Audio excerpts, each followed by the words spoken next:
Nitwa Emi Python, ndi umuhanzi w'indirimbo zihimbaza Imana.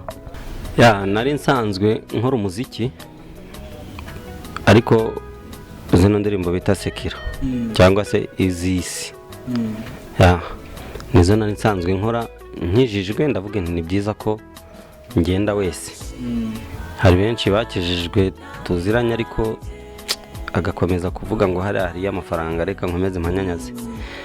Rero nge narakijwe ndavuga ni byiza ko nza wese na muziki gahinduka. Babizi kabari cyangwa nuko igihe kitari cyagera cyuko nabo bakorwaho kugira ngo umwuka. Buriya umuntu ni umenye igihe cye. Hari n'igihe kandi igihe kiza kuri wowe ntukimenye. Nibyo. Nk'ubu ngubu nk'igihe cyawe cyo kurya hiti cyarageze ariko umenye utarigeze ubimenya.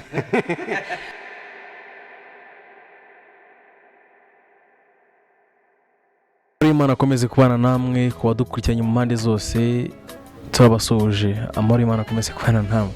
Kuri uyu munsi tugwe n'umutumirwa mwamenye mu ndirimbo zigiye zitandukanye,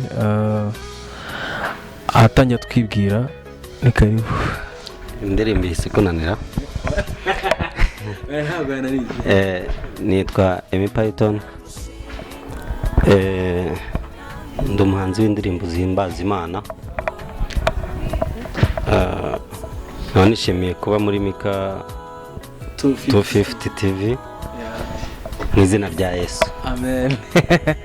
Tuguhaye ikaze Emi. Yego. Amakuru yanyu? Amakuru ni meza. Mwabagahe? Mu bwihisho bw'isumba byose. Amen, amen, amen. Python ni muntu ki? Python ni amakuru yawe kugeza ubu uhagaze gute? Ndi umusore ushima Imana, amakuru yanjye ni meza. Mbese nguwe neza muri Yesu. Wari uhugiye mu ki Python? Nta bintu bidasanzwe, ni amaproje atandukanye make mu minsi iri imbere nzabagezaho. Twitegura imizigo ya hatari. Sinzi rero niba byakwitwa imizigo, ahubwo mwitegure ubutumwa bwiza bwa Yesu Kristo. Ku bantu batazi neza Emi Python wabo twabamenya gute?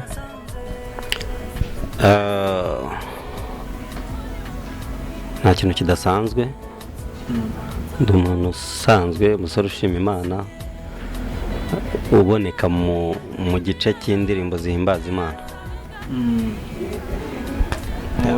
Python yakira agakiza mu muhe mwaka? Nakira agakiza muri 2013 mu kwezi kwa gatanu.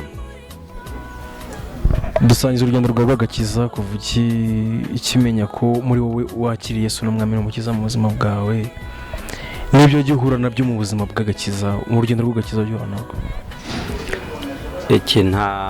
nta kintu kibi nahuriyemo nacyo.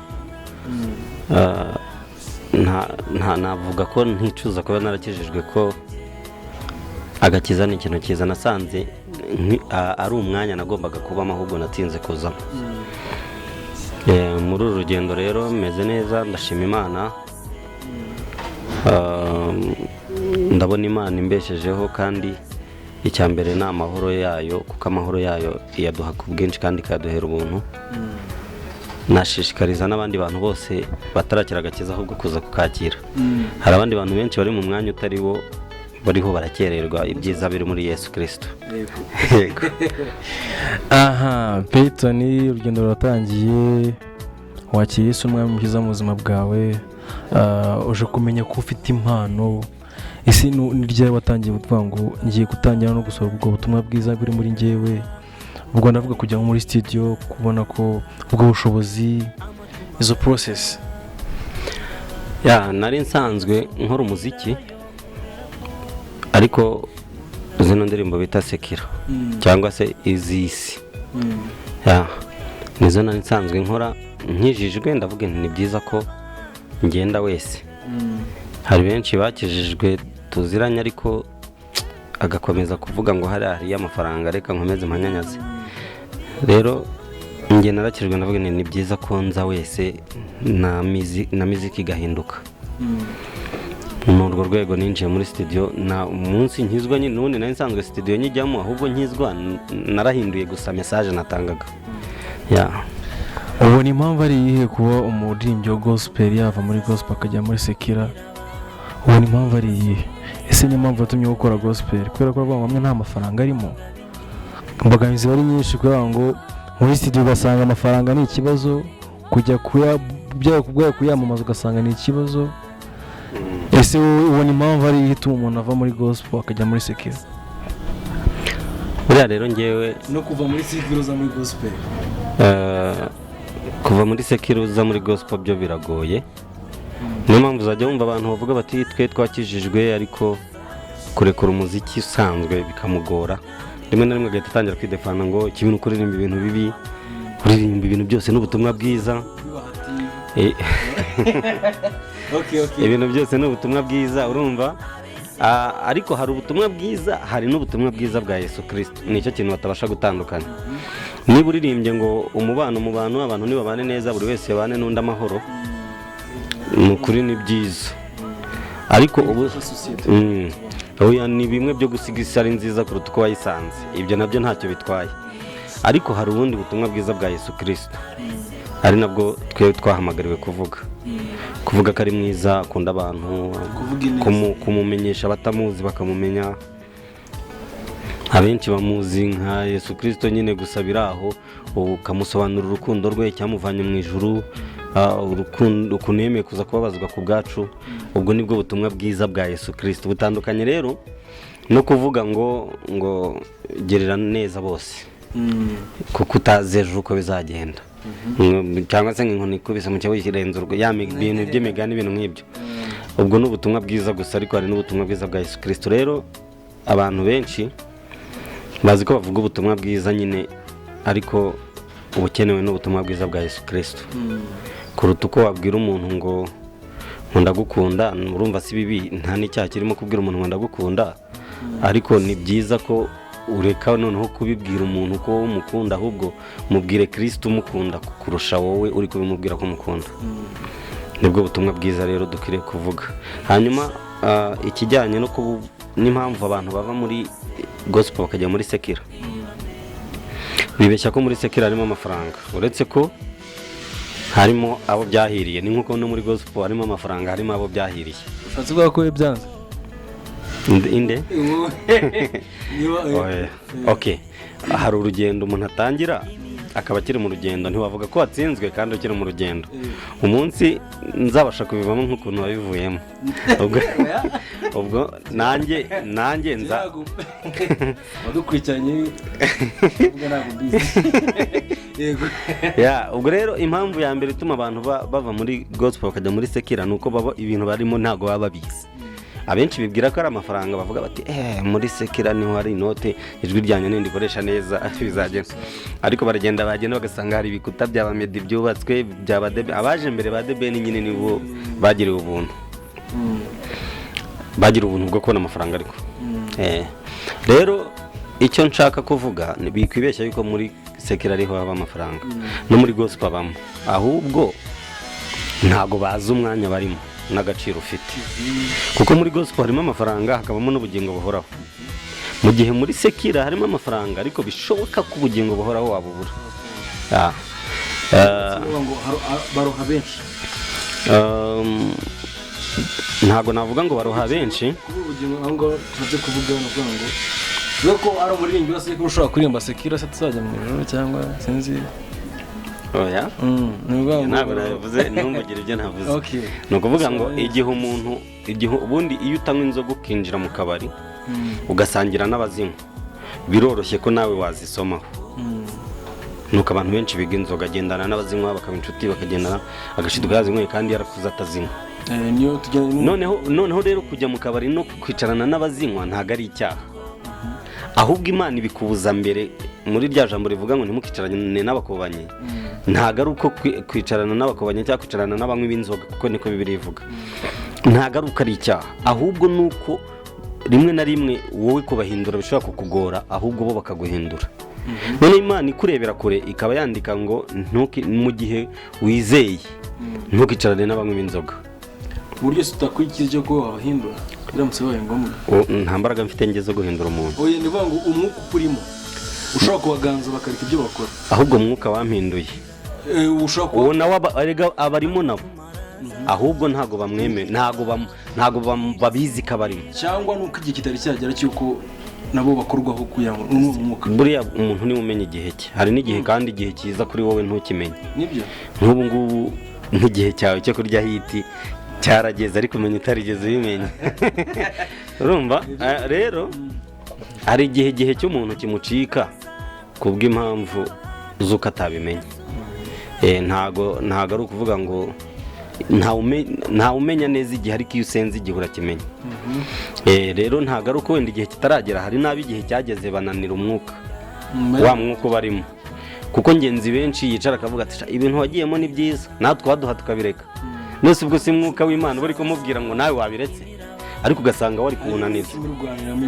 ugasanga ari kuvuga ngo kararyoha ugasanga ni ibyo ngibyo gusa bimwe mu bintu mbona bituma abantu nyine bajya muri sekira ngo gushakayo amafaranga ku bw'impano zo kuririmba ni uko baba badasobanukiwe neza ahantu barahariho hari umuntu waduteye agasora atubwira ngo umwana wo mu bakene yaje gusura mu bakira ahantu ni mu Burundi ariko ahantu mu cyaro bahita ngo ni muri ruguru urumva aza gusura abantu bo mu mujyi noneho ngo akana ko mu mujyi kakajya kabwira ngo umwana wo mu cyaro ngo irukanka mama ataguha ibiryo irukanka none akana kabase umuntu kumwana irukanka mama atanka ibiryo noneho ngo mu kanya gatoya baragafashe bakaruriye ibiryo kararya wenda atangira kubona ibyo nshaka bo mu bakire nyine kararya karangije kubabona karaturitse kararira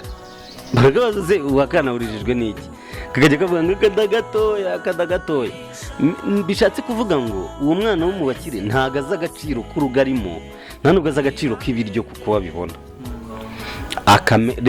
kereka biramutse bihindutse nibwo yamenya aha hantu yahoze kera ukuntu hari heza rero rimwe na rimwe uba usanga abantu ntago bazi ahantu ntago bazi ko muri gospel ari ahantu heza hari ubutunzi bw'isi hakaba n'ubutunzi bw'ijuru hari ubuzima nicyo kibajyana bibeshya yuko ahantu bari nta kigenda kandi ariho nigeze gusoma ijambo riravuga ngo birakwiriye yuko ngo abantu ngo abatizera ari bo tujya kuburaniraho bakaducira imanza cyangwa ahubwo ni twebwe twagakwiriye kubacira imanza none ubu ngubu urabona ko ibintu bijyanye n'abizera byataye agaciro ahubwo usanga ari twebwe duhora mu manza tuburanishwa n'abatizera kandi ari twebwe ahubwo twakabaye dufata iya mbere mu byemezo bifatwa na guverinoma hakaba harimo nk'abapasiteri n'ababishopu bavuga bati ibintu turabyemeje rero ni ibintu byagiye byicurika niyo mpamvu usanga abantu bava muri gospel kujya muri sekira ngo niho hari ubutunzi nicyo Peyton ugiye muri studio indirimbo yasohotse ryari 2013 nyine nubwo ntibuka ukwezi gusa ni nyuma y'ukwa gatanu mu mpera z'umwaka niwe yandikiye indirimbo yego inspiration ikura he bamwe bavuga ati turaryama tukarota abandi ngo nta mateka yari twasomye abandi twatere Bibiliya ese inspiration ya Peyton ituruka he ubundi kwiga no kwigana nyikora kuri mwebwe rwose mwagiye mutubanziriza muri gospel n'abandi bantu bameze nkamwe erega kubivuga kuvuga ubutumwa bwiza mu ndirimbo ntacyo bitwaye nubwo bifatanya n'ubunyamakuru ushaka babibabwira ntacyo n'indirimbo zawe bakajya kuzireba kuri YouTube uyu musore mureba ni umuhanga cyane mu ndirimbo z'Imana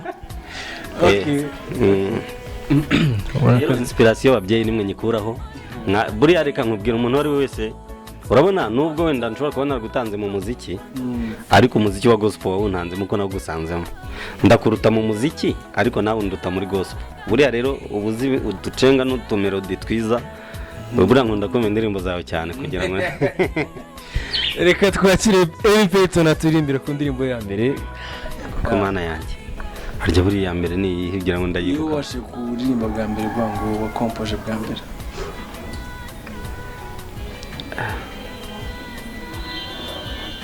ntiyihera cyangwa nkuririmbira ahubwo ku ndirimbo za mbere kuko iya mbere ndumva ntayibuka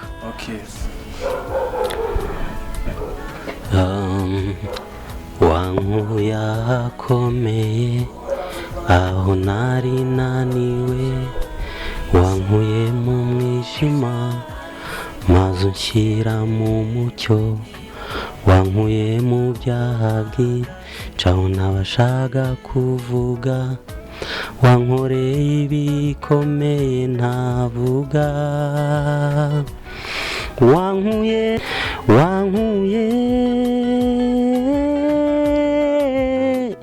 mu byaha naniwe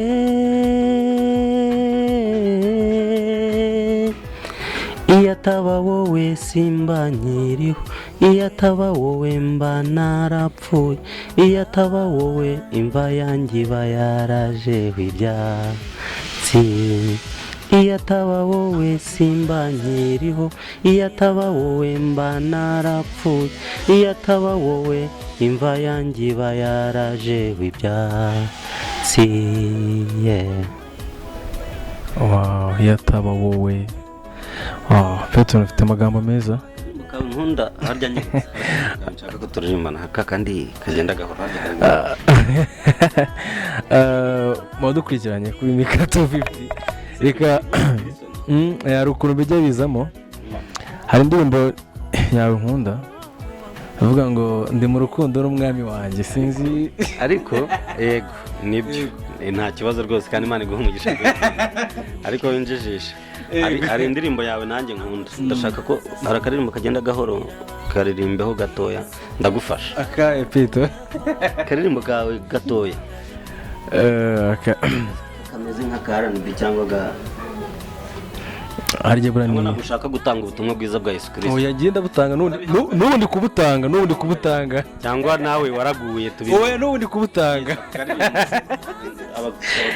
Pito ndi mu rukundo n'umwami wanjye Imana iguha umugisha ariko uri kujijisha abantu batwumva kuko iyo si yawe niyanjye nayihimbye umeze neza ndashaka kamwe kawe R&B kamenyekanye cyane kari twinshi Pito mbwira amazina ndahita nkubwira ko ariko hari ingofero hari igira neza hari ni nyinshi icyo yavuze hari icyo yavuze gusa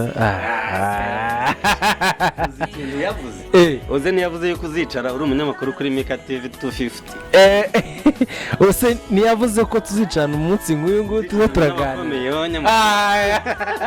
uzi ikintu yavuze nyine ngaho ako karirimbo niko nshaka ko turirimbira abatwumva ngaho mfasha yego tangira nyine icyo yavuze yarakivuze icyo yanditse yaracyanditse humura niyo yavuze Pito ni ndi mu rukundo ngira ngo mwabyumvishe iyo ndirimbo ni y'uyu musore simupromotinze okay murabyumva nyine murabyumva kuri Mika icyo yavuze yarakivuze kandi cyane ni ukuri ikintu yabanditseho kubw'ibyo rwose nimushobora no gutura ituro muzane Pito uraturemeye kuri Mika okay icyo ndashaka kuririmba gatatu turi gusondeka abantu ndashaka kuririmba ndaririmba soprano uririmbe tenor icyo yavuze yarakivuze icyo yanditse yaracyanditse humura niyo yavuze humura niyo yavuze icyo yavuze yarakivuze icyo yanditse yaracyanditse humura niyo yavuze humura niyo yavuze ndi mu rukundo n'umwami wanjye okay komeza yego murakoze cyane kandi turabanezerewe Imana ibamugisha okay Amy Peyton uba ugiye muri Groove Awards 2016 yego mu bahanzi nabyita bakizamuka cyangwa yego wabyakiriye gute nabyakiriye neza iba ari intambwe ikomeye kugirirwa icyizere nubwo nta gikombe natahanye ariko sinacitse intege nzi ko ubutaha nzagitwara. hari ikintu byigeze bikumarira kuba warinjiye muri Groove Award mu 2016 mu 2016 mu 2017 17 nta ngewe ntago nkora kugira ngo ibintu bigire icyo bimarira. Mbere na mbere nkora kugira ngo umwami wanjye ahabwe icyubahiro. Uko bikose nibyo. Yego. Ubikora kugira ngo umwami ahabwe icyubahiro ni byiza kubera ko ibyo ni ihame. Ariko mpamye neza ko hari n'ikindi kintu bigomba kwinjiza nkaho bwawe ku rundi ruhande. Kuko nyuma y'umuziki mpamye neza ko nubwo ukora umuziki hari icyo benefitinga mu muziki. Hari icyo utanga aricyo nagomba kwakira. Sinabyumvikana neza. Yego. Ariko tugiye mu ijambo rye ni nacyo gituma nyine rimwe na rimwe musohoka mukagenda muri sekira. Ariko Imana ishimwe ko nge nayibanjemo nanjye nzimvune zibayo. Nuramuka nawe ugiye uzamenye ko ibibazo nyine bikubayeho tu. Peto ngende mu rukundo na Yesu ntabwo neze kumureka. Icyo nshaka kukubwira rero ni iki? Nyine abantu bibeshya yuko hari ibintu bimeze neza. Bakirengagiza ijambo ry'Imana. Bibiliya iravuga ngo abo bakera batubanjirije ngo barinze bapfa ngo ibintu babibona imbere bimeze nk'ibibasatiriye ariko bapfa batabibonye.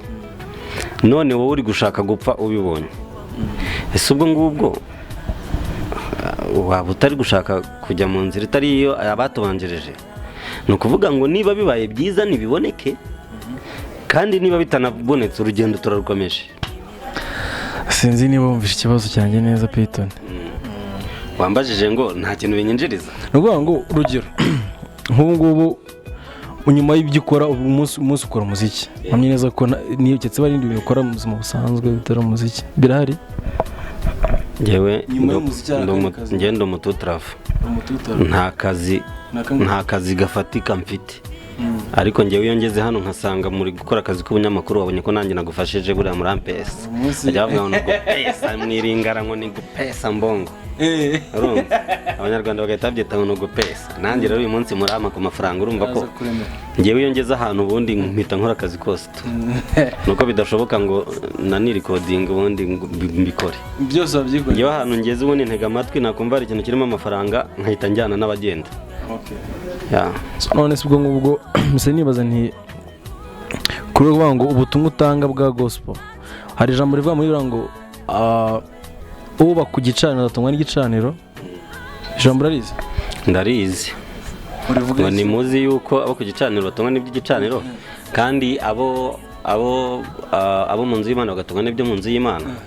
Ariko hasi haravuga ngo ariko ngewe si uko nabigenje ngo kuko nanze yuko ubutumwa bwiza bwagirwaho igisebo ngo mfite uburenganzira bwo kubibaka ariko simbikora kugira ngo izina ry'Imana ridatuka cyangwa ubutumwa bwiza butazaha igisebo. Meaning ko ni byiza tubibonye ariko tutanabibonye ni nabyo byiza ahubwo bituma bitanga amahoro nyine ku mpande zombi kuko nzi neza ko abantu bigeze kurekrama icyo kintu muri restoration niba ntibeshye abahanzi bigeze ngo kukirekrama barahagarikwa ahubwo biba birebire. Urumva hanze abantu bahita batangira kota abantu ngo bashwanye bapfa amafaranga ubutumwa bwiza bugahita buzaho igisebo. Buri ikiza nuko bari kwicecekera Imana ikazababuranira tu. Peyton ubazwa muri itorero? Imbere nabarizwaga muri Redeemed Gospel Church ariko ukora igitaramo album yawe. Ariko bumbarizwa muri House of Deliverance International. Byagenze bite se kugira ngo wende itorero Peyton? Baradufungiye ahantu twasengeraga. Barafunze impamvu za leta.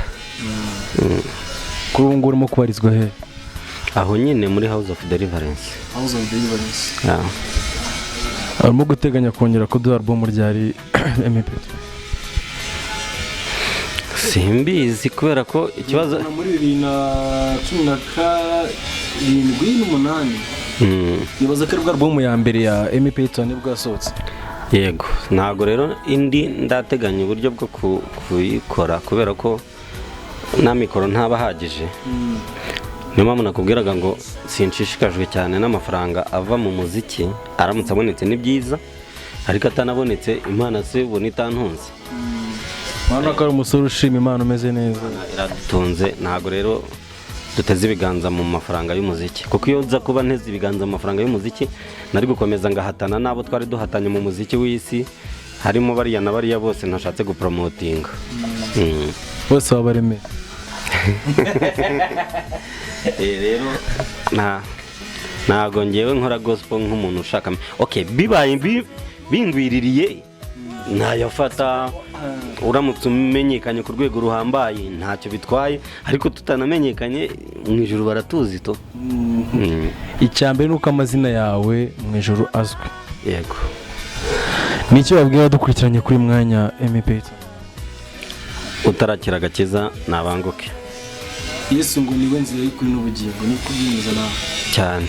Bona urajya kwa data atari mu. Ibyo niwe waryivugiye. Kubera yuko n'abariya bandi barabaturanyi bacu nabo bemera yuko ngazaza akarwana na shitani cyangwa nicyo bita ngo masidajari ngo akaza ngagatanga amahoro ku isi. Urumva ko nabo nubwo batemera ko yabapfiriye ariko bemera yuko ari buzaza kurangiza ibintu byose by'ingorane n'imibabaro mu isi. Urumva rero icyo babura gusa ni ukumwakira nk'umwami n'umukiza naho ubundi nabo baramwemera. Rero utarakira agakiza ikaze kwa Yesu hararyoshye n'ukuri. Album ya mbere ya Emmy Payton yitwaga gute? Yitwaga Diyama Itwikiriye. Diyama Itwikiriye. Iya kabiri zaba yitwa Ndi mu rukundo. Diyama Itwikiriye. Ubu ngubu umuntu yisanga Emmy Payton. Kuri YouTube channel yanjye yitwa Emmy Payton n'ubundi. Zose ni ziri? Yego. Emmy Payton. Katujye mu buzima busanzwe. Tuvenda muri industrial gospel tujye behind ya Emmy ku ruhande.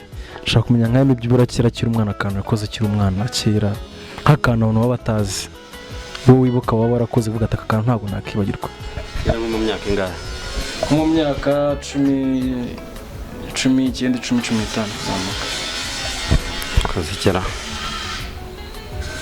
Hari ukuntu usanga umuntu afite nk'inkovu usanga iryinyo ryaramenetse ryacitsemo kabiri bati abantu basimbutse abantu yenda gutya na gutya kwakira ku mupira ariko gutya na gutya ya kera kari twinshi se. Kera twajyaga tujya guteka konori n'ari kono cyangwa konori biterwa naho umuntu yavukiye. Tukaba twaca nk'igitoki cy'umuntu tukagiteka nyine dukoresheje inkwi twibye n'amasafuriya. Tukabitogusa tukabirya tukumva ni ibintu bya hatari. Tugateka na za runonko. Ni icyo kintu numva wenda umuntu ajya kidasanzwe umuntu naba narakoze mu bwana. Twibaga nk'igitoki cy'abandi tukagica tukagitekera nk'ahantu tukajya kubitekera nk'ahantu mu gashyamba. Ariko urumva nyine byabaga ari ibitoki by'abandi twibye. Imana ikorere. Ubundi nkimwakira uyu mwami byahise biba bishya. Ubundi guhangana nuko nyine abantu bavuga ngo byabaye bishya by'iteka ryose njye siko mbyemera. Ibyo nakoze byose byahise byibagirana ntangirana n'undi mushya. Uyu mushya rero nawe hari ibindi azabazwa. Emmy Payton kuva utangira umuziki nta ma challenge kandi bizi neza ko challenge ntago zabura Payton. Ntago zabura uko biri kose mu itangazamakuru bujya muri studio ntago ndabizi neza ko bitabura. We ntawe uyizwa n'izo challenge. Ntago bibuze. Ahantu hose hari ishyamba burya. Sangiza igishyamba turyumve. Nawe urari icyo wahuriyemo nacyo mu ishyamba ndashaka kudushari. Ngaho ibaze nk'abantu bari kudukurikirana ukuntu bumvisha uririmba neza. Umbwire ukuntu abantu navuze amazina kubera ko ntashaka kubakorera promotion bakabaye bakuza imbere. Ibyo niryo shyamba rero. Ishyamba gushya okay. Ishyamba kuri wo muri gospel bivuga iki Payton? Urugero. Yewe hari umuntu nabwiye ubundi hari ugiye kumenesha ibanga mwuka byaramo. Ubundi hari umuntu nabwiye ngo hari group y'abaririmbyi ba gospel. Iyo groupe niyo umenyeramo information niba hari amahugurwa niba hari ibiki akenshi niho bivugirwa ibintu byinshi. Njyewe nasabye kuyijyamo barambwira ngo nintegereze maze imyaka 2 n'ubundi acyategereje. Gusa ibyo si ishyamba. None ibintu bitari buguha amafaranga umuntu akanga kukwinjiza muri groupe ya WhatsApp. Groupe gusa. Rero kubera ko ngiyewe nyine nkubwira ngo nago naje guhatana no gushaka amafaranga. njyewe si cyo mvuga nubwo umuntu umwe yavuga nk'indirimbo yawe yanejeje ubutumwa bwiza buba bwamugezeho nta kindi bwatambutse dusaba abantu kugira ngo bandire inzira zabo bigishoboka yego kuko Yesu hari igihe ngo azababwira ngo sinigeze mbamenya ariko burakarakana abantu bajya bagatekereza ibaze nk'umuntu ni umunyamakuru ngo ukijijwe wo muri ADPR Samuel cyangwa se cyangwa ugasanga ni umwana mvuze idini ry'abandi urumva nyine ngo ni abantu bavutse bakijijwe niko numva ugasanga ariko Petero hari ibyo najya mbasha kumenya neza hari uko wavukiye mu muryango ukijijwe no gukizwa giti cyawe n'ibintu bitandukanye nyine uyu umuntu avutse mu muryango ukijijwe abenshi bibwira ko bavutse bakijijwe kandi umuntu akizwa ku giti cye umuntu akizwa ku giti cye ako kantu abantu bagatandukanye rwose ntabwo kuba waravutse kwa pasiteri bivuga yuko wanditse mu gitabo cy'ubugingo ntaho uri umwana wa pasiteri ntabwo bivuze ko wowe uri kutureba ntabwo bivuze yuko ukijijwe ahubwo bakaba bahindura inzira zawe nawe ukazaba nka pasiteri ku giti cyawe ubundi kera najyaga mbona abantu wenda ba data b'abakatolike urumva kubera ko idini rya ba data wakurya mu kigali cyo kumva ko nawe nyine ubundi umwana uvukiye mu rugo rukijijwe hari imigisha avukana y'abantu nyine barazwi ubwami iyo nzira ifunganye Yesu yavuze ni imbaraga zawe kuko yaravuze ngo uhereye kera kose ubwami bw'Imana buratwaranirwa kandi intwarane zibugishamo imbaraga ntabwo intwarane zibugiyemo kubera ko base bagize ibyo bakora kugira ngo Everton ndumva nkozweho oya ntago narira kamema kuba dukurikiye kuri Mika 250 TV murabibona neza ko ni ukwitwara umugisha kubana n'umuvandimwe Everton gira ubutumwa usigira abantu badukurikiranye mu by'ukuri twahawe umugisha no kuba twakugize kuri uyu munsi bitewe ubutumire bwacu kuri uyu munsi twizeye neza ko nitwongera guhamagara byibura ubutumire bwacu uzabwemeza murakoze nanjye ndabashimiye Imana ibaha umugisha ariko mumpa agapira ko ndabona udupira twanyu ari twiza ndisabiye kandi nibatakama n'ingaruka nzavuga yuko batakampaye njyewe ibintu byanjye byose mvugisha ukuri Imana rero ibaha umugisha kandi ni ukuri muze twinjire mu maraso ya Yesu Kristo kuko ariho tubonera ubwiza bw'Imana murakoze ariko kikira ni ijambo ry'Imana rigufasha uzi inshuro dusezeye ukuntu cameraman uzi inshuro dusezeye ukuntu zingana reka nkamenye usoma Bible kangahe ku munsi ntago njyewe mfashwa n'amagambo yose ari muri Bibiliya ahubwo ubu ngubu nakubwira ngo iriri kumfasha ni irihe riri muri Luka 1:78 Luka igice cya mbere mu wa 78 haravuga ngo kubw'umutima w'imbabazi w'Imana yacu niwo uzatuma umuseke udutambikira uvuye mu ijuru niryo muri iyi minsi ndi kugenderamo kuko uretse umutima w'imbabazi w'Imana yacu nta kindi cyatuma umuseke udutambikira uwo museke ni imbabazi ubundi iyo umuntu abasha kumva amagambo neza reka hafite Bibiliya nyinshi reka mbishyire muri Bibiliya ntagatifu ko niyigira ikinyarwanda cyiza Luka 1:78 muri Bibiliya ntagatifu cyangwa Bibiliya ijambo ry'Imana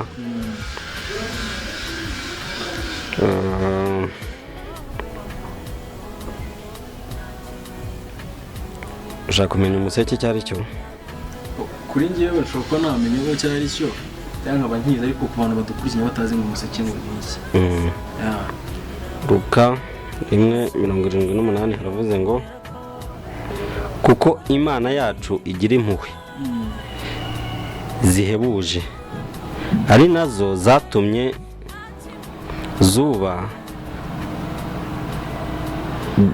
izuba rirashe amanuka mu ijuru aje kudusura byatumye izuba rirashe amanuka mu ijuru aje kudusura ni ukuvuga ngo umuseke utambitse ugereranywa na Kristo rero kuzaho cyangwa kugutambikira cyangwa kuba ku buzima bwawe bingana n'amahirwe ni ukuvuga ngo impuhwe z'imbabazi impuhwe z'Imana ubundi nyine amahirwe ari mu mugisha amahirwe yihishe mu mugisha. Impuhwe z'Imana nizo zonyine zishobora gutuma umuseke udutambikira, nizo zonyine zishobora gutuma ubuntu bw'Imana butuzaho, cyangwa se hari n'ababonera ubuntu bw'Imana mu bifatika, cyangwa se bifatika bitugeraho. Uyu ni ukuvuga ngo umuseke iyo wagutambikiye ni nko kuvuga ngo amahirwe yagusekeye. Rero umutima w'Imana cyangwa umutima w'imbabazi w'Imana niwo wonyine utuma umuseke udutambikira. Meaning ko nta mutima w'abantu cyangwa imbabazi z'abantu zatuma umuseke ugutambikira, ahubwo umutima w'Imana w'imbabazi niwo utuma umuseke udutambikira. Muri Bibiliya ijambo ry'Imana aho ravuga ngo Imana yacu igira impuhwe n'imbabazi, izatugezaho urumuri ruvuye mu ijuru ruturasire nk'izuba. Ngira ngo ibyo mbere none birasobanutse. Ni ukuvuga ngo umutima w'Imana w'imbabazi niwo utuma urumuri ruva mu ijuru rukaturasira nk'izuba. Meaning ko urumuri rwo mu ijuru rukurasiye nk'izuba, umucyo ukuzaho, buri wese akabona yuko ufite ubwiza bw'Imana. Umuntu ufite ubwiza bw'Imana rero arangwa no kwakira bya bindi bifatika abantu bajya bibwira yuko ari iby'Imana ibonekeramo gusa, nabyo nyine bibonekeramo ariko si byo bayitayeho kuruta ubugingo. Kuba uriho ubundi byonyine bihagije kubona yuko umucyo w'Imana wakurasiye. Peter, dusoza reka ngusabe udusengera.